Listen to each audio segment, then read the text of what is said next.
Bonjour à tous et bienvenue dans cette nouvelle session de podcast organisée par le Comité Jeune.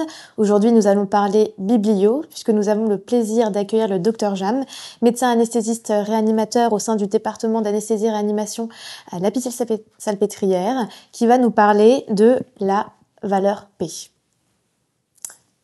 Bonjour le comité jeune, bonjour Caroline, merci beaucoup pour cette invitation. L'idée c'est donc de faire un topo assez court, assez dynamique pour présenter et essayer de comprendre avec vous un peu ce que c'est la valeur petit p, parce qu'en fait on s'en sert tout le temps, on la voit tout le temps dans nos biblios, dans les articles qu'on lit. Et au fond du fond, eh ben, si on demande à tout le monde autour de la table qu'est-ce que c'est, je pense qu'il y a à peu près autant de réponses que de gens autour de la table. Alors, en introduction, pourquoi est-ce qu'on fait un test statistique? Parce qu'en vrai, si jamais on prélève un échantillon d'une population et que cet échantillon, il est exactement comme la population et que l'outil de mesure est parfait, eh ben, ce qu'on va mesurer dans l'échantillon, c'est un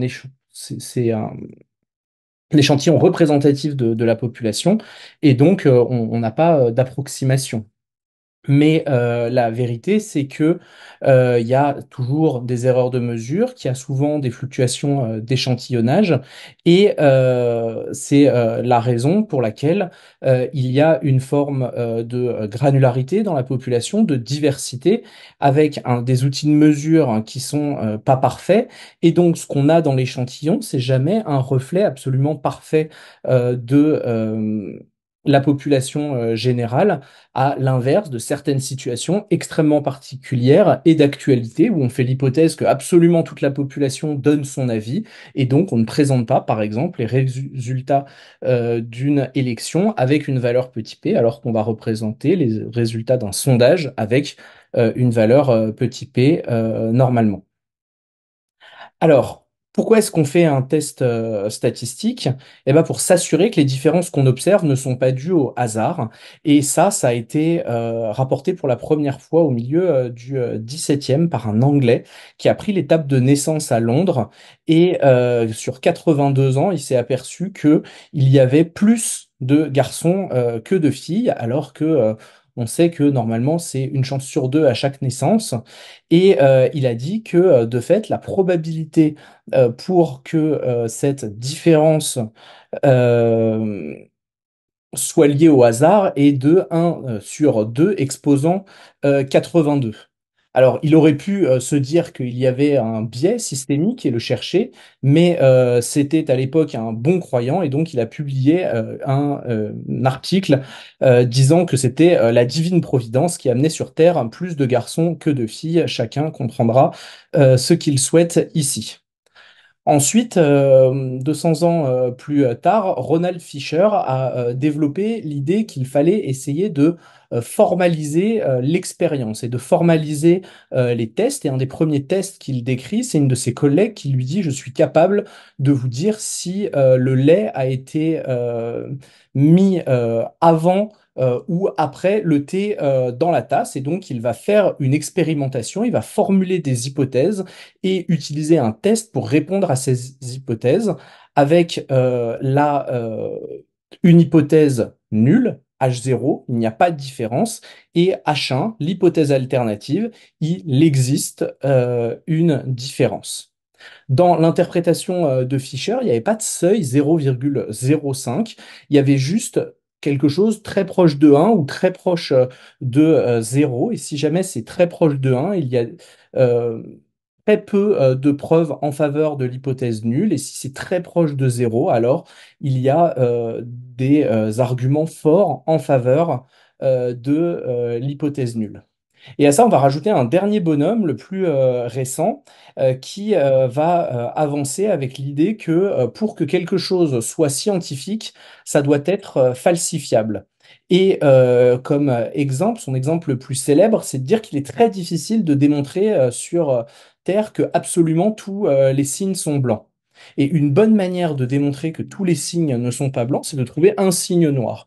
Et donc de rejeter, d'une certaine manière, l'hypothèse nulle. Et donc, si on revient à notre système d'hypothèse, on va soumettre H0 à un test, on va interpréter un résultat pour, en fonction de ce résultat, réfuter l'hypothèse nulle. Et donc, le résultat de ce test, c'est le niveau de significativité, la valeur P, l'erreur de type 1, le risque alpha, le risque de première espèce, tout ça, c'est synonyme. Et on a dit, donc, plus la valeur de ce petit p est basse, plus il existe un niveau de preuve important contre l'hypothèse nulle avec classiquement un seuil de rejet choisi à 0,05. Et donc, ce qu'on utilise, nous, c'est de dire que si c'est inférieur à 0,05, alors on peut rejeter l'hypothèse nulle, et donc on peut dire qu'il existe une différence statistiquement significative, et on va essayer de creuser en vrai qu'est-ce que ça peut vouloir dire. Alors, la vraie définition du risque alpha, de la valeur P, c'est sous l'hypothèse nulle, de dire que le petit p est égal à la probabilité que l'événement qu'on évalue survienne, ou qu'un événement aussi probable survienne, ou qu'un événement plus rare survienne. Alors, je suis d'accord avec vous, c'est pas très intuitif, mais vous allez voir, on va l'illustrer et voir comment ça peut avoir du sens. Imaginons qu'on tire au sort, pas qu'on tire au sort, mais qu'on tire une pile ou face, une pièce deux fois. Les hypothèses, je vous les ai détaillées ici, pile pile, face face. Et la probabilité de chacun des scénarios, c'est 0,25. Et donc, on peut calculer des probabilités comme quand on était au lycée. Et la probabilité de PP, c'est 1 sur 2 exposant 2, 0,25. De même que la probabilité de FF, c'est aussi 0,25. Et donc, si on applique notre petite phrase de tout à l'heure pour, non pas cette fois calculer une probabilité, mais calculer une valeur P, la probabilité de l'événement FF, c'est égal à 0,25 plus la probabilité de l'événement aussi probable, à savoir pp 0,25, et il n'y a pas d'événement plus rare, donc la valeur p de ff, c'est 0,5, alors que la probabilité de ff, c'est 0,25. On peut complexifier un petit peu les choses en lançant 5 fois la pièce. Et là, je vous ai mis tous les scénarios possibles. Et donc, on peut de nouveau calculer des probabilités. Et la probabilité de chacune de ces séries, c'est 1 sur 2 exposant 5, à peu près 0,03. Alors que la probabilité de f une seule fois, c'est ici. Et donc, c'est 1 sur 2 exposant 5 multiplié par 1, 2, 3, 4, 5. Et donc, c'est 0,15. À l'inverse, on peut calculer donc la valeur P de la situation F, donc 5 fois F. C'est égal à la probabilité que cet événement survienne, plus la probabilité qu'un événement aussi rare survienne, P, plus la probabilité qu'un événement plus rare survienne, il n'y en a pas, c'est égal à 0,06.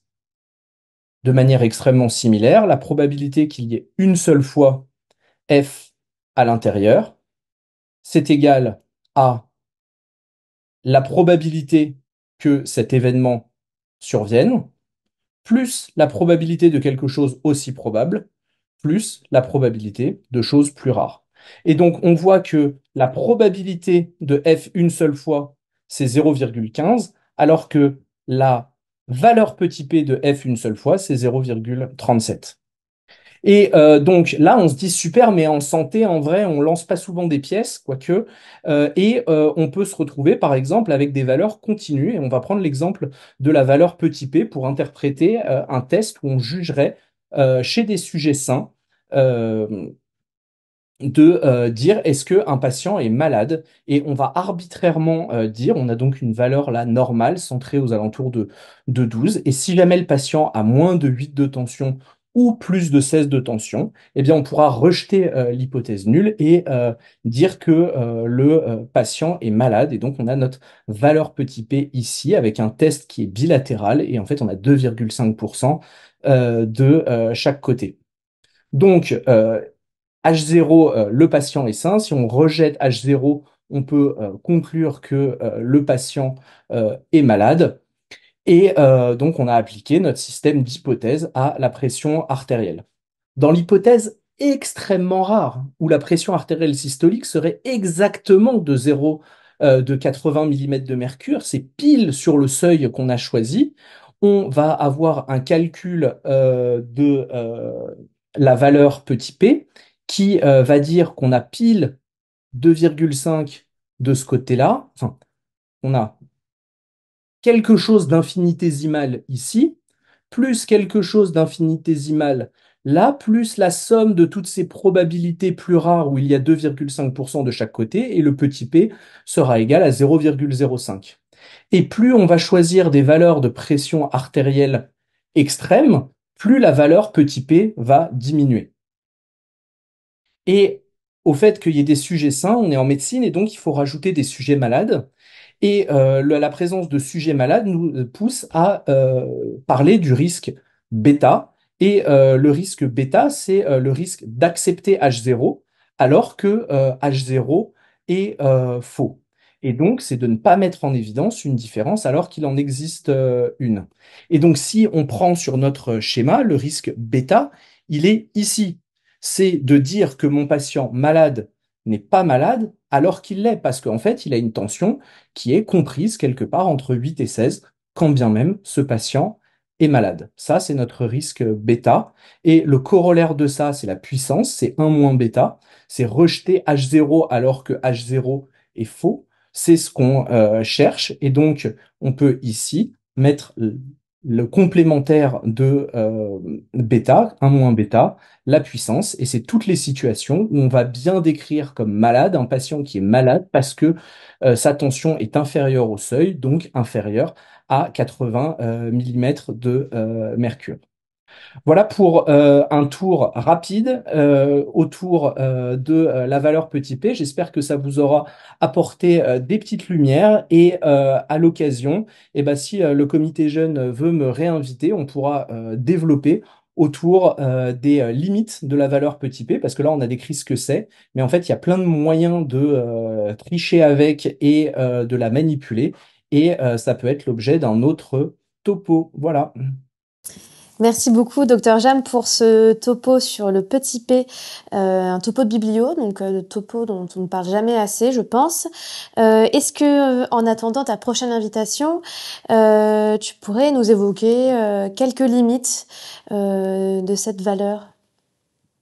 Alors, bah, j'ai pas les diapos là, mais des limites classiques de la valeur petit p, c'est que plus on fait de tests, plus on a un risque d'avoir un test qui est positif par hasard. Et donc, à l'extrême, quand on fait plusieurs centaines de tests, eh ben, il devient très probable de démontrer quelque chose de manière tout à fait légitime, comme ayant une différence significative, un P inférieur à 0,5, et ça sera lié au hasard. Alors on peut dire, oui, mais bon, quand même, on ne fait pas souvent dans une seule situation clinique plusieurs centaines de tests. Et ben en fait, si par exemple on prend tous les aliments associés au cancer, ben, si on prend tous les aliments associés au cancer, il n'est pas difficile de finir par en trouver un par hasard, ou si par exemple on teste une molécule comme l'hydroxychloroquine des centaines de fois pour le Covid, et ben on va avoir quelques essais très bien faits, qui ont toute bonne foi, vous montrer qu'il y a une différence, alors que probablement que cette différence, elle est liée au hasard. D'autres limites de la valeur petit p, c'est que, qu'est-ce que je peux prendre comme autre exemple? C'est que c'est un mauvais indicateur de la puissance de l'effet. Ça veut dire que une valeur petit p doit toujours être interprétée avec des paramètres de distribution, des odds ratios, des risques relatifs pour comprendre la puissance de l'association. Et voilà. Et donc pour la suite, bah, faut voir l'autre topo. Très bien. Merci encore pour votre participation et puis on vous revoit très bientôt sur Je suis à un votre prochain disposition. podcast. Merci, bonne journée. Au revoir.